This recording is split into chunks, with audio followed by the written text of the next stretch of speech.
বৃষ্টি বা মেঘাচ্ছন্ন আকাশ, মেঘলা দিন তোমরা কিভাবে এনজয় করো? চলো তো আজকে একটু গল্প করা যাক। সবাই কিন্তু কমেন্ট বক্সে কমেন্ট করো যে কে কিভাবে এই রকম মেঘাচ্ছন্ন দিনগুলোকে উপভোগ করো। আমি কিন্তু প্রথম যেটা করি জানো, সেটা হচ্ছে অনেক করে কিছু ফটো ভিডিওস ক্লিক করে নিই। তো তোমাদের কাছেও যদি এরকম অনেক কিছু ক্লিকস ভিডিওস থেকে থাকে তো ডেফিনেটলি কমেন্ট বক্সে শেয়ার করো, আমিও দেখি অ্যান্ড আমিও কিছু শেয়ার করব। তো এই মেঘাচ্ছন্ন আকাশ মেঘলা দিনের সাথে আমি যে মানুষটা কানেক্টেড একটাই কারণ, সেটা হচ্ছে বৃষ্টিতে ভেজা।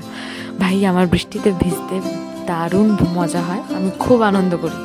বিয়ে হয়ে গেছে তারপরেও কিন্তু বৃষ্টিতে ভেজা আমি বন্ধ করিনি। শ্বশুরবাড়িতে থাকা সত্ত্বেও বৃষ্টি পড়া মাত্রই কিন্তু নির্লজ্জের মতন ড্যাং ড্যাং করে ছাদের মধ্যে চলে যাই আর ভিজে আসি, আর আমার বেচারা বরটা দাঁড়িয়ে দাঁড়িয়ে ভিডিও করে। আর তোমাদের কাছে কার কার কাছে কী কী সম্ভার আছে সেগুলো আমাকে জানাও।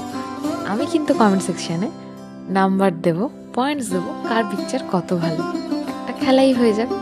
তো এই বৃষ্টির দিনে কিন্তু মেন যেটা হয় হচ্ছে সেটা হচ্ছে প্রথমে জানলার ধারে বসে বসে বৃষ্টি দেখতে দেখতে পেয়ার মাখা খাওয়া, আর দ্বিতীয়ত দুপুরে খিচুড়ি, ইলিশ মাছ ভাজা, লাবড়ার তরকারি, বেগুনি, পাঁপড় ভাজা, আলাদাই ব্যাপার।